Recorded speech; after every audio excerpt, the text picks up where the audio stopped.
Hello student, आज मैं लेके आया हूँ very important question from dimensional analysis. Board पे मैंने 4 क्वेश्चन लिखा है। इस 4 क्वेश्चन से आपका हर एक डाउट क्लियर हो जाएगा। आप इनको प्यार से देखते रहिए बेटा। पहला क्वेश्चन क्या है? Find the dimension of A and be in wonder wall equation p plus a upon b square। Next bracket में क्या बेटा? b minus p is equal to rt। Right SI unit of a and b। देखो a and b का dimensional formula पूछा जा रहा है and also a upon b का जो रेशियो होगा उसका भी डायमेंशनल फार्मूला आपसे पूछा जा रहा है। इनमें जो टर्म यूज हो रहे हैं वो मैं आपको क्लियर कर रहा हूँ। यहाँ पे ये प्रेशर होता है, ये वॉल्यूम होता है और r gas constant, t temperature होता है and a b is a constant term है, राइट। तो यहाँ पे आप देखिए, आपको मैंने सिखाया था होमोजेनिटी प्रिंसिपल। क्या चीज?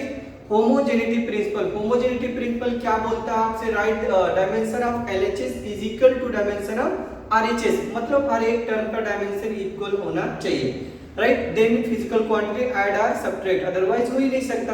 तो आप नोटिस करो बेटा, सॉल्यूशन अगर हम लोग 1 की बात करें, सॉल्यूशन नंबर A, तो यहाँ पे देखो P में ऐड हुआ है a अपॉन बी स्क्वायर। इसका मतलब जो प्रेशर का डायमेंशन फार्मूला रहा होगा वही a अपॉन बी स्क्वायर का डायमेंशनल फार्मूला होगा, ठीक है ना। अब देखो प्रेशर क्या होता है बेटा? Force per unit area. Force per unit area मतलब क्या होता है? प्रेशर।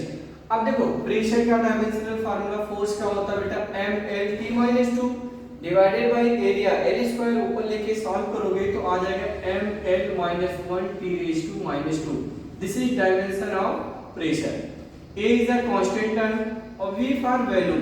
वॉल्यूम का डायमेंशनल फार्मूला क्या होता है बेटा? L3। क्या लिखते हैं हम लोग? L3। वॉल्यूम देखो, वॉल्यूम का यूनिट क्या होता है? मीटर क्यूब, मतलब L3।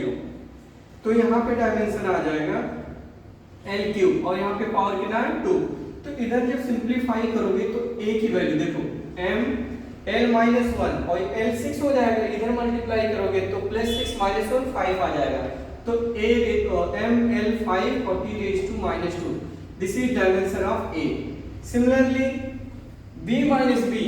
B में कौन सब्ट्रैक्ट हुआ? B सब्ट्रैक्ट हुआ तभी हो सकता है जब दोनों का डायमेंशन या यूनिट सेम होगा, राइट। इसका मतलब जो इसका होगा वही इसका होगा। तो B का तो डायरेक्ट आपने निकाल लिया, B का हो गया L3। This is dimension of B। तो AB का हमें डायमेंशन फार्मूला मिल गया। ये A का आंसर आ गया, ओके। B का आंसर क्या पूछा जा रहा है? SI unit of A upon B। तो A अपॉन B का रेशियो देखते हैं। A का dimensional formula mL5T⁻² divided by L3। तो इनको जब सॉल्व करेंगे हम लोग तब क्या दिख रहा है? mL²T⁻²। ये कुछ नजर आ रहा है? This is dimensional formula of, अगर हम लोग बात करें टॉर्क का भी होता है, एनर्जी का भी होता है। तो क्वेश्चन में ऑप्शन में हम लोग मेंशन करेंगे कि टॉर्क है या एनर्जी है। तो यहाँ पे हम लोग बात करेंगे this is the dimensional formula of energy. तो ये एनर्जी आ गया। क्या गया बेटा? एनर्जी मतलब जूल। क्या लिखेंगे हम लोग? जूल। ये पहले का आंसर आ गया। क्लियर हुआ?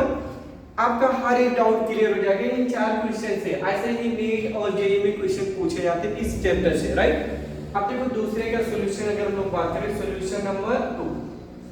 सॉल्यूशन नंबर 2 क्या पूछा?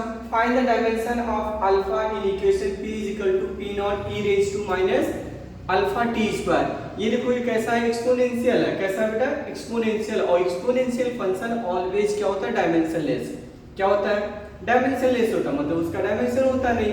तो यहाँ पे आप थोड़ा चालाकी करो। देखो p = p0 मतलब इक्वेशन तो सही है। तो यहाँ पे हम लोग क्या करते हैं बेटा? जो अल्फा टी स्क्वायर है इसको हम लोग शो कर देते हैं किसके इक्वल? कांस्टेंट, मतलब डायमेंशनलेस है।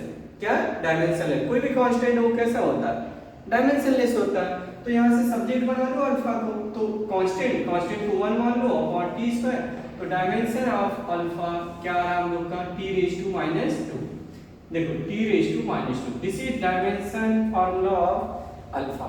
क्लियर है? Solution number 3। तो सॉल्यूशन नंबर 3 देखो क्या क्वेश्चन पूछा? Formula of physical quantity x = root pressure upon density. क्या इक्वेशन दिया? x = root over pressure upon density. Find the dimension formula of x का डायमेंशन फार्मूला। कितना आसान यार। देखो कुछ नहीं है ना बेटा, प्रेशर। अभी प्रेशर का मैंने सिखाया डायमेंशन होता है mL-1 T⁻²। डेंसिटी क्या होता है बताइए आप? क्या होता है density? Density is defined as mass upon volume, mass upon volume. तो देखो मास अपॉन वॉल्यूम का मतलब ml-3, क्या होता है बेटा, ml-3, तो m और m कैंसिल हो जाएगा और l को जब ऊपर लेके जाओगे तो ये +3 हो जाएगा और ये -1 है, तो क्या आ जाएगा, L2 आ जाएगा। क्या आ जाएगा बेटा, L2। तो ये आ गया L² t⁻²। अब रूट से बाहर निकालोगे तो LT-1, क्या है बेटा, LT-1। तो कुछ नजर आ रहा है आपको, ये तो आपको मिल गया मीटर पर सेकेंड। मीटर पर सेकेंड मतलब ये रहा होगा आपका स्पीड रहा होगा या तो वेलोसिटी रहा होगा। क्लियर है? तो ये जो physical quantity dimension of x आया LT-1 आ जाएगा। कितना आ जाएगा, LT-1। अब अपने लोग को सॉल्यूशन नंबर 4 की तरफ चल रहा है बेटा। सॉल्यूशन नंबर 4 आप भी थोड़ा वर्क करो। देखो P is equal to P यहाँ पे दिया है, this is pressure, B minus x² upon 80 कैसे लगाएंगे। देखो B में कौन सब्ट्रैक्ट है, -x² और x यहाँ पे डिस्टेंस है, क्या बेटा, डिस्टेंस है। तो B माइनस x² जो यहाँ पे लिखा है ये तभी पॉसिबल हो सकता है जो इसका डायमेंशनल फार्मूला होगा x² तो वही B का भी होना चाहिए था, तभी सब्ट्रैक्ट होगा, क्योंकि रूल बोलता है homogeneity principle. Same physical quantity unit वाले ही physical quantity add or subtract होते हैं, जिनका unit or dimensional formula same होता है वही ऐड आर सब्ट्रैक्ट होगा, अदरवाइज होता नहीं है। तो इसमें आपने क्या क्या, B इक्वल टू x² लिखा था डायमेंशन, यानी B इक्वल टू x², तो x मतलब L², तो डायमेंशन फार्मूला B तो मिल गया। प्रेशर देखो इसका निकालेंगे ml-1 t⁻², और देखो ये पूरे ऊपर जो लिखा था इसका डायमेंशन फार्मूला L² लिख लो और नीचे A निकालना इनटू T का, तो T होता है, ठीक है ना।